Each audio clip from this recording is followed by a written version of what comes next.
Good morning, fourth grade. Welcome to your LA lesson. Let's get started for today. This is a new week, Unit 1, Week 3. So today we're going to need a pencil, as always, your LA writing notebook, and your workshop. Make sure you have those things now before we get started. We are going to talk about the essential question, which I think is really interesting, the genre of our story, which is expository text. You guys should be familiar with that one. You're going to read the story to yourself instead of me reading it this week. Then we're going to talk about comparing and contrasting, and then homework. And we're done. Okay, our essential question for this week is, how do people respond to natural disasters?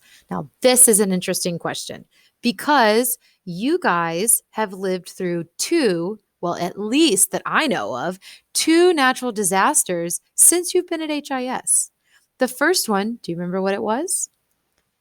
Was it a tornado or a volcano? Was it a hurricane, a fire, or an earthquake? You guys lived through an earthquake when you were first graders at HIS.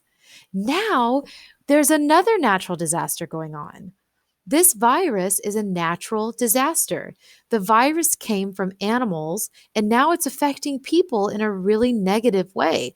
So we can't come to school right now. We have to be very careful and wash our hands, make sure that we're eating healthy, covering our mouth when we cough or sneeze, because there's a natural disaster going around.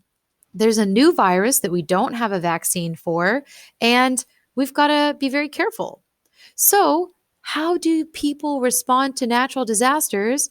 Well, how are you responding right now? What do you think?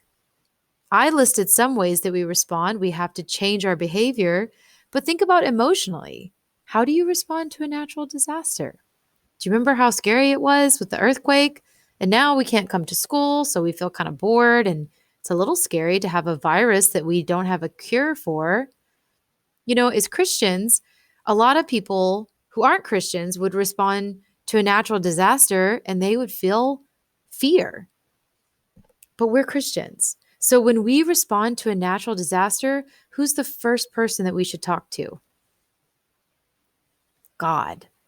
We should right away say a prayer. If we're feeling scared or upset and we don't know what to do, we can cry out to God and He hears us. So even though there's lots of ways that we can respond to a natural disaster, the first thing as Christians that we should do is pray. I hope you guys are praying with Miss O and with your parents about this natural disaster that we're living through right now. Okay. Let's go on to our genre. Now, we've talked a lot about expository text last year, but for our new students, let's go over it one more time. So the book that we're going to read today, A World of Change, is an expository text. Now, the very first story that we read was a fairy tale, and then the second one was realistic fiction.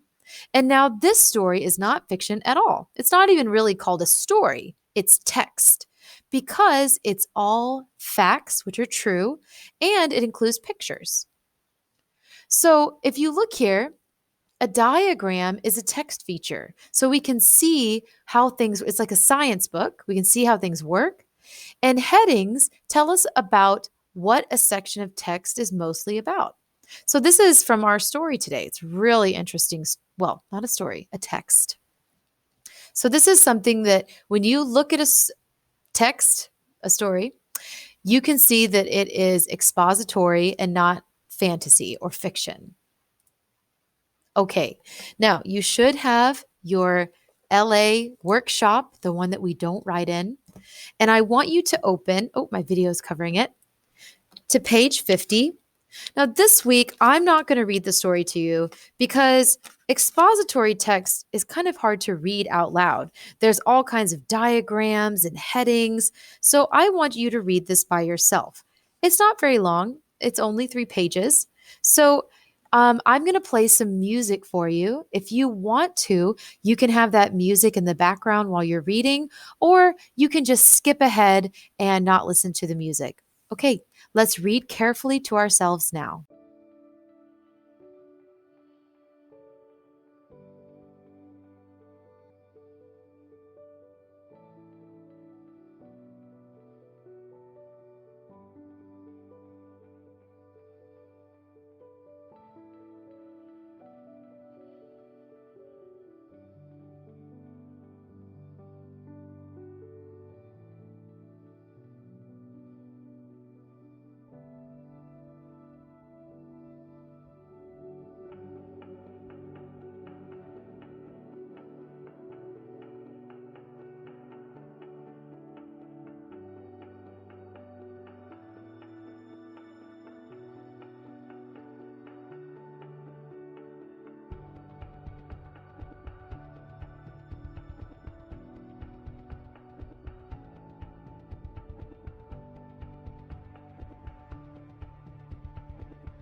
Okay, did you guys like the music?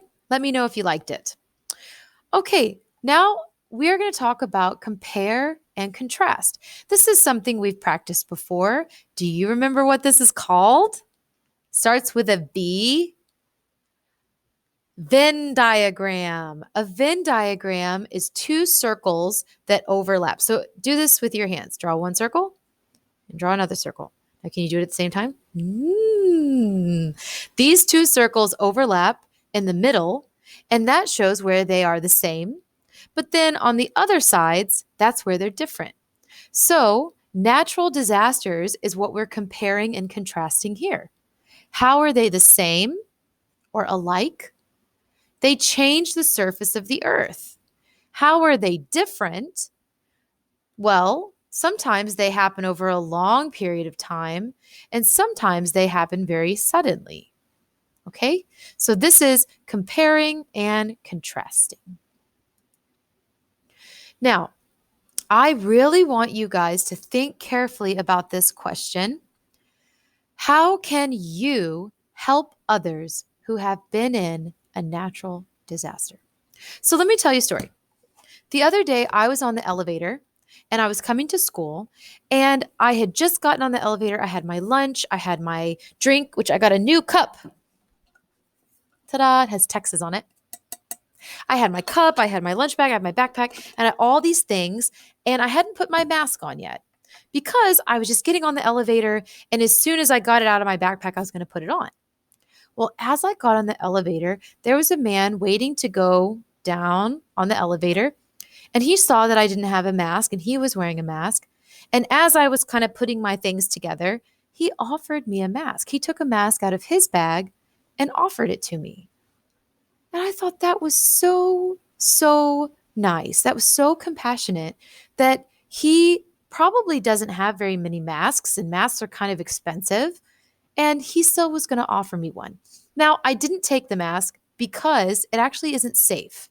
Because when you think about it, I don't know if he's sick. I don't know if the mask is clean. And I had my own mask, but it still was a very nice thing for him to do. I told him no, thank you. And then I got my mask out of my bag and put it on, and we kind of laughed, and he was very nice. So you should not accept a mask from a stranger. That's not what I'm telling you to do, but it still was a very nice thing. He saw that I didn't have it, and he wanted to help me. Now, how can you help others today? This isn't something we have to imagine. We are in a natural disaster right now, and we can help other people. But how? Talk to your parents, talk to your brothers and sisters. Think about ways that you can help. And remember, even if it's just by praying, that's still a powerful way to help other people, is to pray for them. Okay. And we're done. Wasn't that fast? Okay. Now, your homework tonight is we are going to look at two stories that you've already read. You already know these stories. Dream Team is number one, and the talent show, which is in your workshop, is number two. Now, the Dream Team is in the Google folder, and I will make it so you can find it very easily in this week's Google folder. And I'll probably put it on Class Dojo Story as well, so you can quickly download it to try to remind yourself and reread the story, because I had to reread it too. I didn't remember all the details. You are going to make a Venn diagram to compare and contrast the Dream Team and the talent show. It's funny, I'm in both. So you can print out this slide, or you can copy it down by pausing the video. Don't draw me. I don't need to be in your, I wish I could make my video go away. But so the Dream Team, the main character is a boy named Cody. But in the talent show, the main character is a girl named Mara. But in both stories, they use the same vocabulary because they were from the same unit that week. So if you look, you'll see the same vocabulary words: self-esteem, humiliated, those kinds of things. So I want you to reread the stories, remind yourself about how they're alike and different, and write down at least 6 things inside both and different. Now, you don't have to do six, six, and six. I just want you to write at least 6 sentences. Please do your best. Okay. If you have any questions, you can dojo me, you can cacao me, and I'd be happy to answer. I miss you guys, and I'm praying for you during this natural disaster. Okay. I love you, and I'll see you tomorrow. Bye.